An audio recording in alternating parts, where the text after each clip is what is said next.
जय माता दी। हिंदू धर्म में नवरात्रि के दौरान अष्टमी और नवमी का बहुत महत्व होता है। साल 2024 में शरद नवरात्रि में इन दोनों ही तिथियों को लेकर बहुत ही असमंजस की स्थिति बनी हुई है।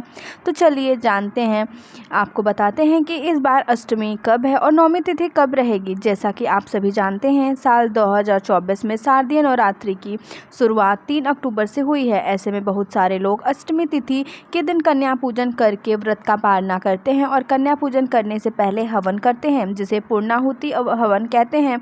और कुछ लोग नवमी तिथि के दिन हवन करने के बाद कन्या पूजन करके व्रत का पालना करते हैं। अब ऐसे में इस बार क्योंकि अष्टमी तिथि 10 अक्टूबर गुरुवार को दोपहर के बाद से यानी दोपहर 12:33 से शुरू होगी और 11 अक्टूबर शुक्रवार को दोपहर 12:07 पर समाप्त होगी। इसके बाद नवमी तिथि शुरू होगी। अगर नवरात्रि में माँ दुर्गा पूजा के क्रम में देखें तो 10 अक्टूबर गुरुवार को ही अष्टमी तिथि पड़ रही है। भले ही सूर्योदय के समय अष्टमी तिथि विद्यमान ना हो, लेकिन जो भक्त पूरे उपवास रखते हों या जिनके यहाँ पर भी अष्टमी तिथि के दिन कन्या पूजन होता हुआ 10 अक्टूबर गुरुवार के दिन अष्टमी की पूजा कर सकते हैं, महाअष्टमी मना सकते हैं। और नवमी तिथि प्रारंभ होगी 11 अक्टूबर शुक्रवार को दोपहर 12:08 पर और समाप्त होगी 12 अक्टूबर शनिवार को दोपहर 10:58 पर। ऐसे में अगर नवरात्रि के क्रम के अनुसार देखा जाए तो 11 अक्टूबर शुक्रवार को ही महानवमी तिथि रहेगी,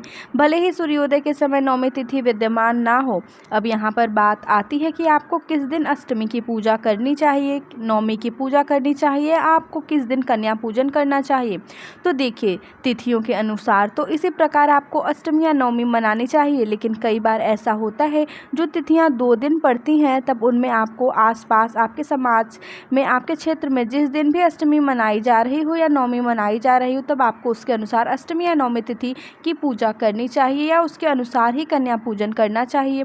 वैसे तो हिंदू धर्म में उदया तिथि बहुत शुभ मानी जाती है या मान्य होती है, लेकिन इस बार अष्टमी हो या नवमी हो, सूर्योदय के समय पर विद्यमान नहीं रहेगी। जिस तारीख में अष्टमी तिथि पड़ रही है उस दिन भी अष्टमी तिथि दोपहर के बाद से शुरू होगी। लेकिन अगर बात करें नवरात्रि में नौ दुर्गा पूजा के क्रम का, तो यदि आप इस प्रकार के उदया तिथि के अनुसार लेंगे तो आपके बीच में एक दिन नवरात्रि की पूजा को छोड़ना पड़ेगा, तो सही नहीं होगा। इसलिए आपको यदि हो सके तो हमारे द्वारा बताई गई जानकारी के अनुसार अष्टमी या नवमी तिथि की पूजा करनी चाहिए। जैसा कि मैंने आपको बताया, 10 अक्टूबर गुरुवार को अष्टमी की पूजा और 11 अक्टूबर शुक्रवार को नवमी की पूजा करके 12 अक्टूबर शनिवार को कलश विसर्जन या दुर्गा विसर्जन करना चाहिए। अब कलश विसर्जन या दुर्गा विसर्जन बहुत से लोग अष्टमी तिथि को कन्या पूजन करने के बाद शाम के समय कर देते हैं या कुछ लोग नवमी तिथि के दिन करते हैं। तो वैसे में आप पहले ही जिस नियम का पालन करते आ रहे हैं आप उसका ही पालन करें। और अगर आप पहली बार यह व्रत शुरू कर रहे हैं तो आपको एक बात का ध्यान रखना चाहिए कि नौ दुर्गा की पूजा पूरे 9 रात और 9 दिन की जाती है। चाहे अष्टमी के दिन कन्या पूजन हो या नवमी के दिन हो, तो आपको माता रानी की पूजा तो 9 दिन पूरा करनी ही चाहिए और 9 दिन की पूजा के बाद ही आपको कलश या चौकी हटानी चाहिए। लेकिन कई बार भक्तों के साथ कुछ समस्या होती है जिस कारण से वे चौकी को अष्टमी के दिन ही हटाना चाहते हैं, तो आप शाम को सूर्यास्त से पहले तक चौकी कभी भी हटा सकते हैं। अगर रही बात हवन या कन्या पूजन के शुभ मुहूर्त की, तो कन्या पूजन हो या फिर हवन, आप सुबह कन्या पूजन तो आपको सूर्योदय के बाद से लेकर दोपहर 12 बजे से पहले तक कर लेना चाहिए और इसी के अनुसार आपको कन्या पूजन करने से पहले हवन भी करना चाहिए। नौ दुर्गा की पूजा करने के बाद सभी नौ दुर्गा का ध्यान करके अंतिम दिन पूर्ण हो जाती है, जिससे सभी नौ दुर्गा के बीज मंत्र का जाप करके खीर से या हवन सामग्री से अग्नि में आहुति दी जाती है। माँ दुर्गा से प्रार्थना की जाती है इन 9 दिनों में यदि हमसे कोई भी भूल चूक हुई हो, यदि हमसे उपवास करने में कोई भी कमी रह गई हो या पूजा पाठ में हमारी श्रद्धा में कोई कमी रह गई हो, तो माता रानी हमारी पूजा को, हमारे उपवास को उस कमी सहित स्वीकार करें और हम सभी पर अपना आशीर्वाद बनाए रखें। पंचांग के अनुसार कलश विसर्जन या दुर्गा विसर्जन 12 अक्टूबर शनिवार को सुबह 10:59 से लेकर शाम 5 बजे तक किया जाएगा। अधिकतर लोगों का प्रश्न यह भी पड़ता है, जिस दिन हम व्रत का पालना करेंगे उस दिन क्या हम 2 बार भोजन कर सकते हैं? तो जी बिल्कुल, आप सुबह और शाम 2 समय भोजन कर सकते हैं, लेकिन आप जो भी भोजन करें वह घर का ही भोजन हो।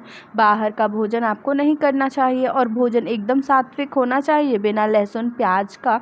और इस दिन भूले से भी मांसाहार का सेवन ना करें। आपको चाहिए कि 9 दिनों की पूजा, 9 दिनों के व्रत खंडित ना हो सके। कई बार होता है कि कन्या पूजन के दिन ही, हवन के दिन, कलश विसर्जन के दिन माताओं बहनों को पीरियड्स हो जाते हैं। तो ऐसी अवस्था में यदि आपने पूरे उपवास रखे हैं और अब आप अगर कलश विसर्जन या चौकी विसर्जन नहीं कर पाती हैं, तो आप अपने घर के किसी सदस्य से कलश विसर्जन, चौकी विसर्जन या फिर हवन, कन्या पूजन आदि करवा सकते हैं। और अगर घर पर भी कोई ना हो तो आने वाली शरद पूर्णिमा के दिन भी आप कलश विसर्जन या चौकी या फिर कन्या पूजन आप कर सकते हैं। तो ये थी आज की वीडियो। उम्मीद है आपको वीडियो पसंद आई होगी। आपके प्रश्नों का उत्तर आपको इस वीडियो में मिल गया होगा। आप अपने क्षेत्र में अष्टमी तिथि किस दिन मना रहे हैं या नवमी तिथि किस दिन मना रहे हैं और किस दिन आप कन्या पूजन करने वाले हैं, अगर हो सके तो कमेंट बॉक्स में ज़रूर बताइएगा। जय माता दी।